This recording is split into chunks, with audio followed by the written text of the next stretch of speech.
यह कहानी है शिवनपुर नाम के एक छोटे से गांव की।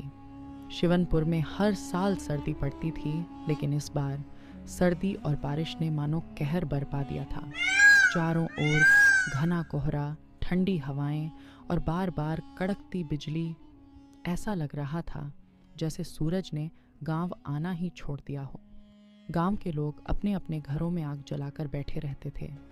खेत सूने पड़े थे, बाजारों में सन्नाटा था और गलियों में सिर्फ सर्द हवा की आवाज़ गूंजती थी। इसी गांव में रहता था रघु नाम का एक मेहनती इंसान। रघु का परिवार छोटा लेकिन खुशहाल था। उसकी पत्नी काव्या समझदार और परिश्रमी थी और उनके 2 छोटे बच्चे थे। रघु एक साधारण मजदूर था, लेकिन मेहनत और ईमानदारी उसकी पहचान थी।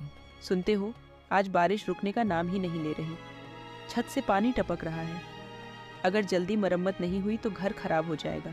मैं जानता हूँ काव्या, लेकिन जितना कमाता हूँ उससे बड़ी मुश्किल से घर चलता है। घर की मरम्मत का तो सोच भी नहीं सकता। ठंड बहुत ज्यादा है, क्यों ना जंगल से लकड़ियां काट कर बेचूं। इस मौसम में इसकी बहुत जरूरत है। अगर इससे घर की हालत सुधरती है तो देर मत करो, हमें पैसे की बहुत जरूरत है। अगली सुबह घर के मालिक लालचंद किराया मांगने आ पहुंचे। रघु, 2 महीने का किराया बाकी है। मुझे कंबल भी खरीदना है, जल्दी पैसे दो। अगर किराया दे दिया तो हम ठंड में कैसे रहेंगे? चिंता मत करो, ईमानदारी से कमाया हुआ पैसा भगवान कहीं न कहीं से लौटा देता है। रघु रोज सुबह अंधेरे में जंगल जाता, लकड़ियां काटता और गांव-गांव जाकर बेचता।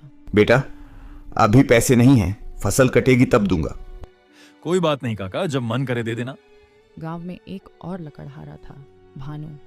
वह आलसी और लालची था।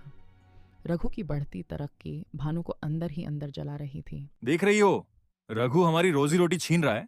कुछ ना किया तो हम बर्बाद हो जाएंगे। भानु ने अपने दोस्त देव के साथ मिलकर रघु की लकड़ियां चुरानी शुरू कर दी। हर रात रघु की मेहनत चुपचाप गायब हो जाती। जब चोरी से भी मन नहीं भरा तो भानु और देव ने एक खतरनाक डाकू जग्गा को पैसे देकर रघु को लूटने की साजिश रची। रघु ने कहा था, अगर आज देर हो जाए तो समझ लेना कुछ गलत हो गया। जंगल में डाकुओं ने रघु को घेर लिया, लेकिन उसी समय काव्या पुलिस लेकर पहुंच गई।